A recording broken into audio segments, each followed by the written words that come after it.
little one. Join us!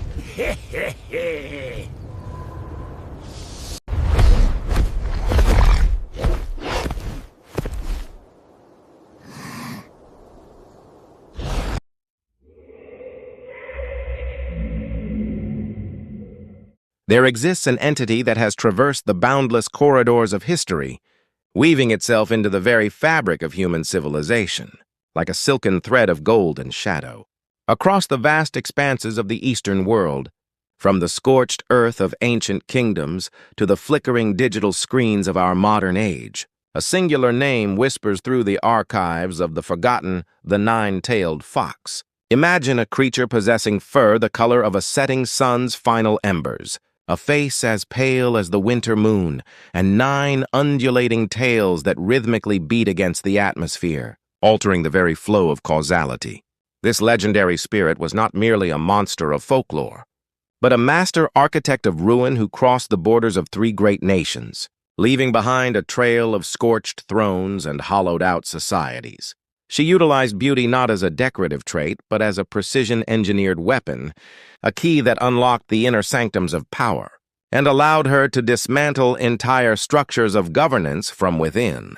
The methods she employed were as elegant as they were catastrophic, characterized by a level of psychological manipulation that defies simple explanation. One must wonder why this celestial fox was so relentlessly driven to witness the absolute disintegration of human order and the collapse of sovereign states.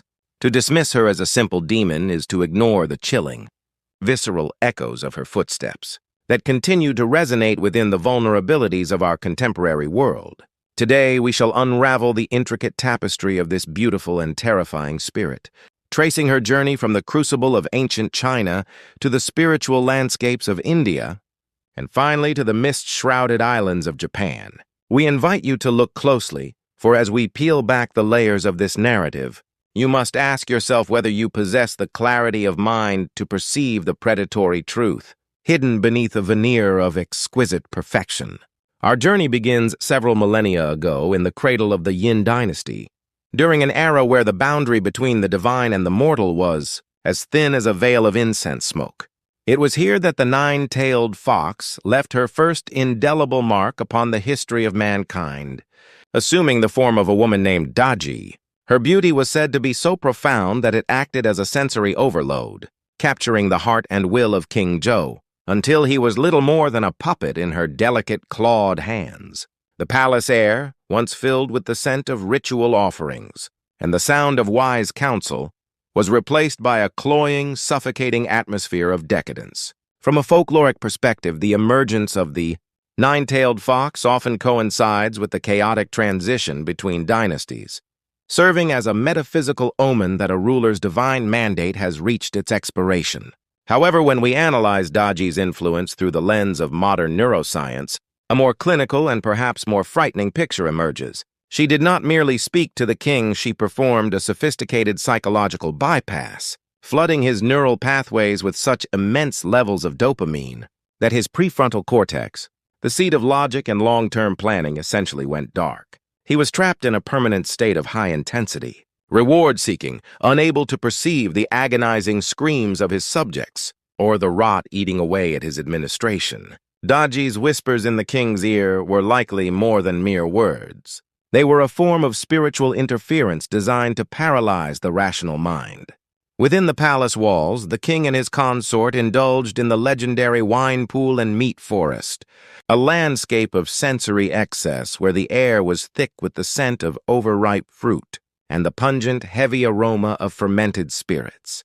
Night after night, the palace echoed with the sounds of rhythmic drumming and forced laughter, drowning out the distant rumble of rebellion. In the flickering torchlight, Daji watched the proceedings with a gaze that held no empathy, only the cold, calculating intelligence of an apex predator. When dissenters arose to challenge her influence, she introduced the Haraku punishment, a spectacle of cruelty where individuals were forced to walk across a copper pillar, heated to a glowing cherry red until they fell into the searing heat below, while the stench of charred flesh filled the hall, and the cries of the desperate echoed against the rafters. Daji remained perfectly composed, her lips curled into a faint, ethereal smile. This lack of human feeling aligns perfectly with what psychologists today call the dark. Triad narcissism, Machiavellianism, and psychopathy. She did not just seek to destroy, she sought to humiliate the very concept of human dignity, finding a perverse spiritual nourishment. In the moment of a civilization's utter moral bankruptcy, she was a master of the long game, slowly hollowing out the empire until it was nothing but a fragile shell, ready to shatter at the slightest touch. The inevitable collapse of the Yin dynasty arrived with the roar of the Zhou army, and Daji was finally cornered as the palace burned around her. Legend tells us that during her execution, her beauty was so radiant and her presence so overwhelming that the executioner's hands began to shake violently, unable to bring down the blade upon such a divine visage. The very air around her seemed to shimmer with a protective, hypnotic aura. It was only through the intervention of the strategist Tai Gong Wang, who utilized a sacred artifact known as the Shou Ma Kyo, or the spirit-reflecting mirror, that her true form was revealed to the world. As the mirror caught the light, the image of the beautiful consort dissolved into the terrifying silhouette of the golden fox. Though her physical life activities in that form were terminated, the fox's essence did not vanish. Instead, she absorbed the concentrated energy of the empire's final, desperate moments, hollowing out the very soul of the land before departing. This transition serves as a warning to all leadership structures. When a leader begins to listen exclusively to a single mesmerizing voice, while ignoring the collective wisdom of their advisors, the shadow of the fox has already begun to lengthen.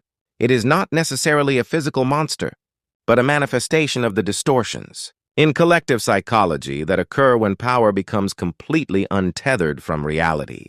Fleeing the ruins of the Yin dynasty, the fox carried her unyielding resentment across the vast landmass, moving westward like a desert wind that brings only drought. She eventually arrived in the ancient land of India, known then as Tenjiku, a place where philosophy and spirituality were reaching unprecedented heights. Yet, even in this land of enlightenment, the fox found a crack in the foundation of order.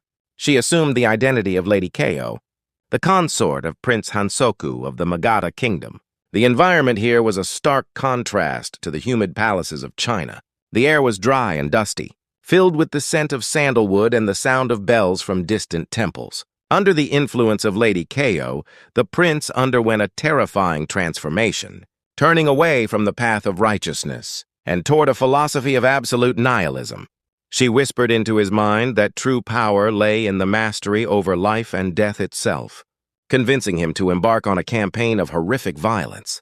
The most chilling tale from this period involves her, prompting the prince to collect the heads of 1,000 individuals, claiming that their life essence was required to maintain her immortal beauty. This episode is often interpreted not just as a record of atrocity, but as a distorted reflection of certain esoteric practices concerning the cycle of life and the pursuit of transcendence. The fox took the deep spiritual yearning of the Indian people and twisted it into a tool for mass destruction.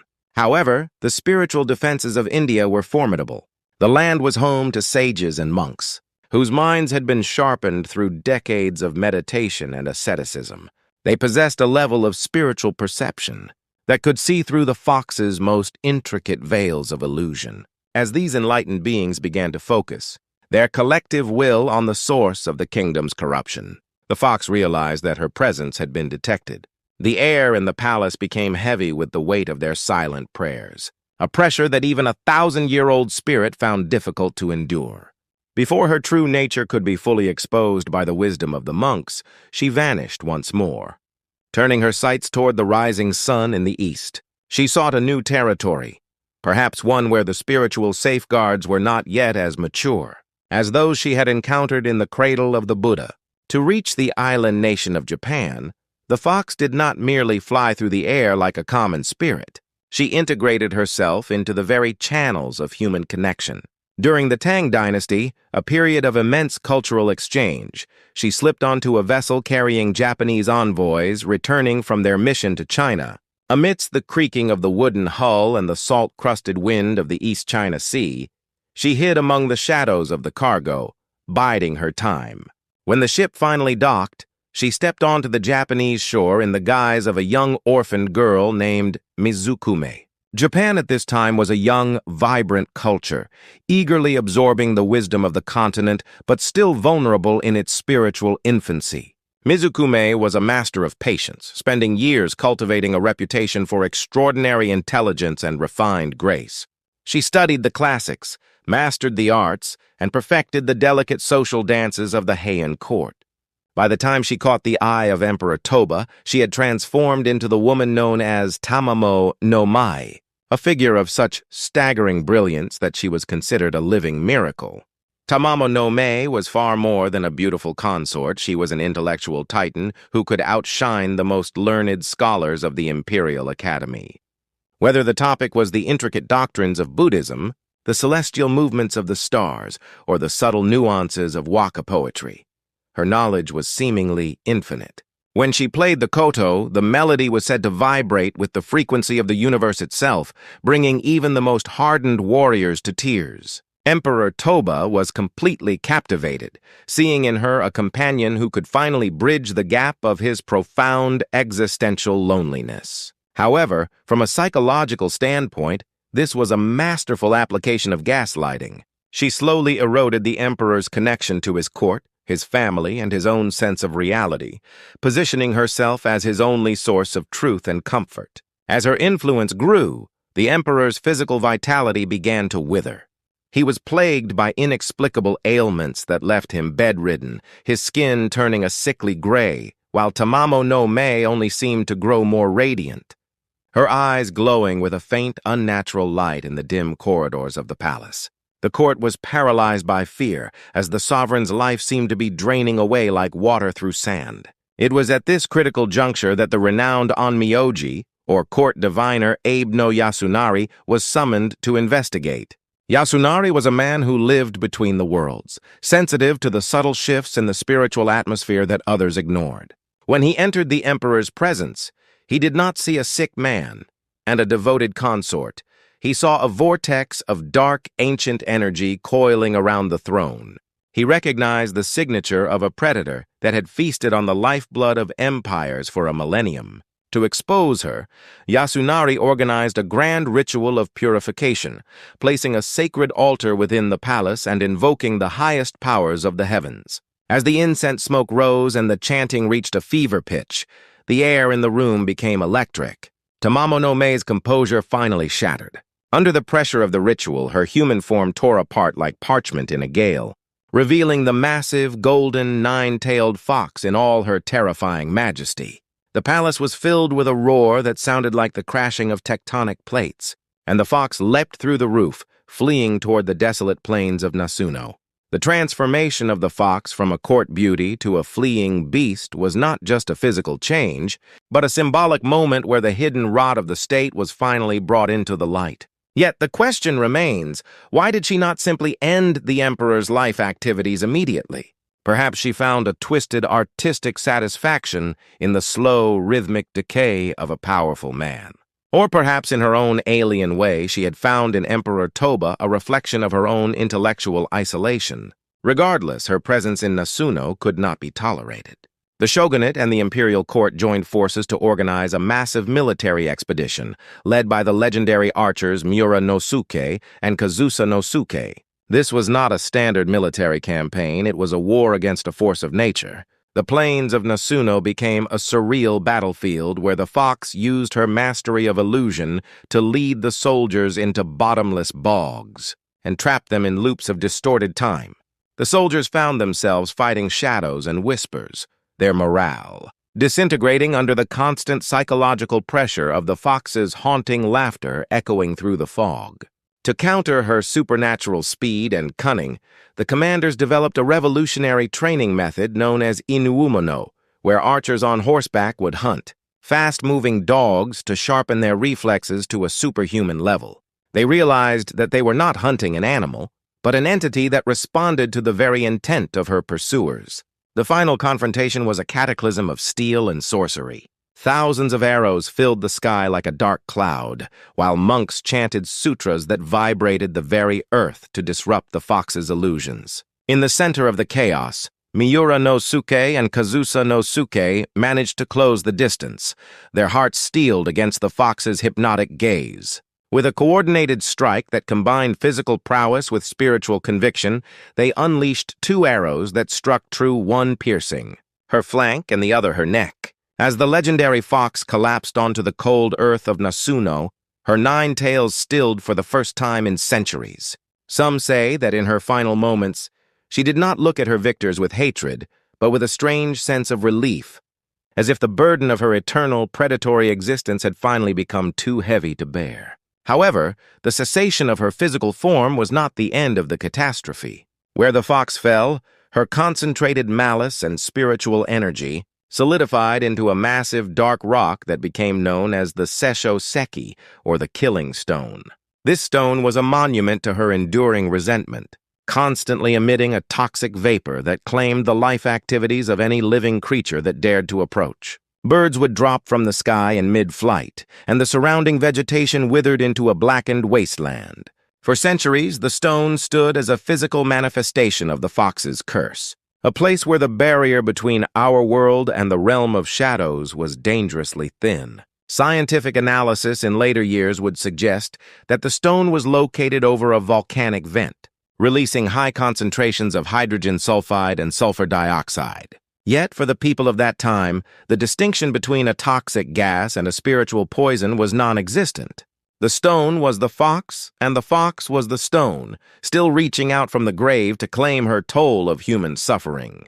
The reign of terror of the Killing Stone continued until the Nanboku-cho period, when the virtuous monk Geno Osho journeyed to Nasuno. Geno was a man of profound compassion who believed that even the most corrupted soul could find salvation if shown the way. Standing before the ominous mist-shrouded rock, he did not perform an exorcism based on aggression. Instead, he sat in peaceful meditation and preached the Buddhist sutras to the stone, addressing the spirit of the fox directly. He spoke of the emptiness of vengeance and the liberation that comes from letting go of the ego. In response to his sincere devotion, a miraculous event occurred. Geno struck the stone with his iron staff, and the massive rock shattered into several large fragments with a sound like a thunderclap. A white smoke rose from the debris, briefly forming the silhouette of a beautiful woman who bowed in gratitude before dissolving into the clear blue sky. The curse appeared to be broken, and the fragments were scattered across the various provinces of Japan. Yet, can such an ancient and powerful entity ever truly be extinguished? The fragments of the Killing Stone were scattered to places like Mino and Echigo, and wherever they landed, strange occurrences and local legends of fox spirits began to take root. These fragments might be the very origin of the countless smaller fox shrines we see in modern Japan, a way for the local people to pacify the lingering echoes of that ancient power. Fast forward to the spring of 2022, a year marked by global uncertainty and shifting social foundations. In a development that sent shockwaves through both the spiritual and digital communities, the original Killing Stone in Nasuno was found to have split cleanly in half. There had been no earthquake, no vandalism, and no obvious geological cause. The thick Shimenawa rope that had bound the stone for decades lay severed on the ground. To many, this was a clear sign the seal had been broken, and the essence of the 9-tailed fox had once again been released into a world that is perhaps more vulnerable to her influence than ever before. In our current era, the fox does not need a physical body or a royal palace to achieve her goals. We live in a world where reality is increasingly mediated by screens and algorithms, a landscape of digital illusions that the fox would find remarkably familiar. Consider the phenomenon of the hyper-perfect social media influencer, whose face is sculpted by AI filters, and whose life is a carefully curated fiction designed to incite envy and obsession. These digital avatars act as modern-day dodgies, manipulating the dopamine receptors of millions, hollowing out their sense of self-worth, and steering the collective consciousness toward a hollow form of consumerist nihilism. The fox has always been a creature of the gap, the space between what is real and what we desire to be true. In the chaos of the information age, where the boundary between truth and falsehood has become a blurred smear, the 9-tailed fox finds her perfect hunting ground. She is the ghost in the machine, the subtle distortion in the viral trend that turns neighbor against neighbor, and the whispering voice that tells us that our greed is our greatest virtue. If you find yourself captivated by a sudden, inexplicable trend that seems to demand your total devotion, or if you encounter a persona online that feels too perfect to be human, pay close attention to the small, discordant details. Look for the flicker of the nine tails behind the polished facade. The story of the nine-tailed fox is not a relic of the past, it is a living map of the human shadow. She reminds us that the greatest threats to our civilization rarely come from the outside, they are invited in through the front door, dressed in the most exquisite clothes and speaking the most beautiful lies. As the fragments of the split stone continue to resonate in the silence of the Nasuno Plains, we must ask ourselves if we are prepared for her return. Her journey through China, India, and Japan was just the prologue. The next chapter of her story is being written right now, in the very palm of your hand. Stay vigilant, trust your intuition when something feels unnervingly perfect, and never forget that beneath the most beautiful smile may lie a hunger that has lasted for 1,000 years. Furthermore, to truly comprehend the magnitude of the nine-tailed fox's legacy, one must look beyond the linear progression of her travels and examine the profound symbolic architecture of the nine tails themselves. In the esoteric traditions that whispered through the corridors of the Heian court, it was suggested that each tail was not merely an appendage of flesh and fur, but a vessel for a specific, catastrophic aspect of primordial chaos. One tail was said to govern the distortion of time, allowing the fox to perceive the rise and fall of civilizations before they even took root, while another held the power to manipulate the elements, turning life-giving rain into corrosive acid or gentle winds into razors of pressurized air. A third tail was rumored to be the source of her hypnotic glamour, a psychic emission that resonated with the deepest, most hidden desires of the human heart, making the victim see not a monster, but the ultimate realization of their own soul's longing. By understanding this multifaceted nature, we begin to see the fox as a biological computer of sorts, programmed with 1,000 years of observation on the structural weaknesses of human morality.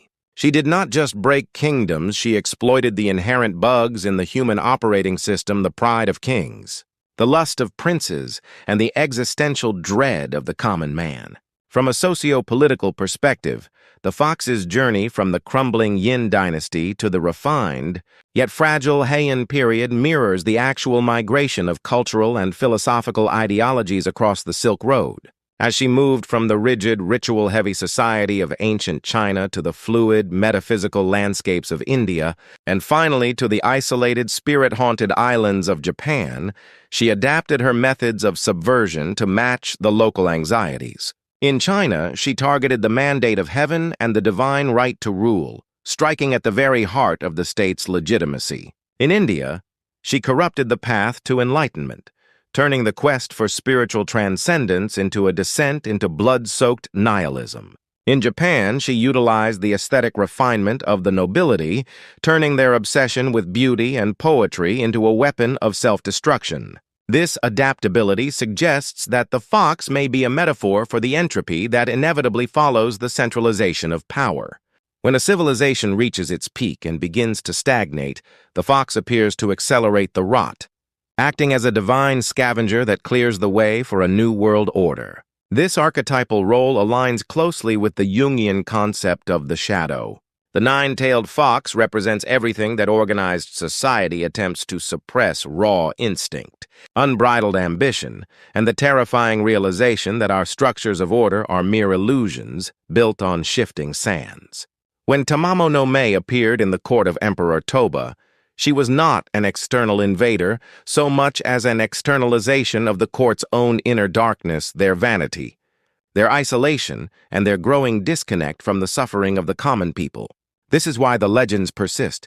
They serve as a psychological warning system that sounds whenever we become too enamored with our own reflection. The fox is the mirror that shows us not what we want to see, but the predatory truth of what we are becoming when we abandon empathy in favor of absolute control. The scientific and geological dimensions of the Killing Stone further complicate this narrative, creating a fascinating bridge between myth and reality. The Nasuno region where the fox met her end is part of the Nasu volcanic belt, a landscape defined by geothermal activity and the constant venting of subterranean gases. To the medieval mind, the invisible, lethal fumes of hydrogen sulfide were the literal breath of the dying demon, a lingering poison that refused to dissipate even after the soul had fled. Modern spirit hunters and folklorists often point to the split of the stone in 2022 as a metaphor for the cracking of the old reality. In the age of post-truth and deep fakes, the seal that separated the world of verifiable facts from the world of manufactured illusions has indeed been broken.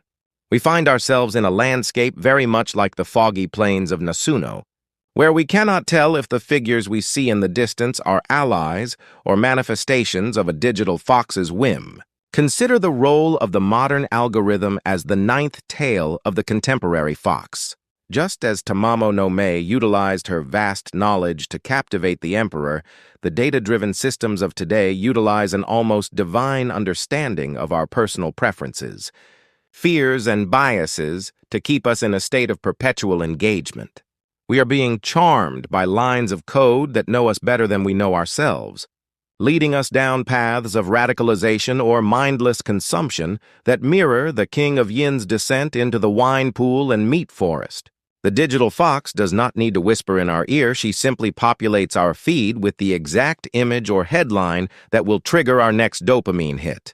This technological haunting suggests that the fox has evolved from a physical entity into a structural phenomenon, woven into the very architecture of the global internet.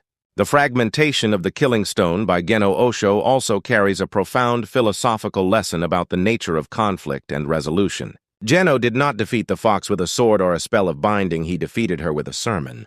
He recognized that the stone was not an enemy to be destroyed, but a soul in agony, trapped in a cycle of its own making. By addressing the humanity buried beneath the monstrous exterior, he allowed the fox to release her grip on the world. This serves as a vital reminder for our own polarized times. If we treat the foxes of our modern world, those who spread chaos and division, only with more violence and hatred, we simply feed the cycle of resentment that created them in the first place. True resolution requires a level of spiritual maturity that looks past the venomous exterior to find the source of the original wound. In the end, the legend of the nine-tailed fox is a story about the fragility of the human heart and the enduring power of the unseen. Whether she is a celestial spirit, a psychological projection, or a metaphor for the destructive power of the ego, her presence reminds us that beauty and intellect, when divorced from morality, become the most dangerous tools in existence. As you walk through the world today, keep your eyes open for the subtle signs of her presence. Listen for the laughter and the static of the television. Look for the golden glow in the depths of the scrolling screen, and feel for the cold wind that blows through the cracks in your own convictions. The stone has split, the tails are unfurled, and the hunt has begun anew. But remember, the fox can only enter where there is an open door, a void created by vanity, a silence created by apathy, or a heart that has forgotten how to feel for others. Your awareness is the only mirror that can truly reveal her form, and your compassion is the only hammer that can break the cycle of her curse. Be mindful of the stories you tell yourself, for in the world of the nine tails, the story you believe is the world you will eventually inhabit.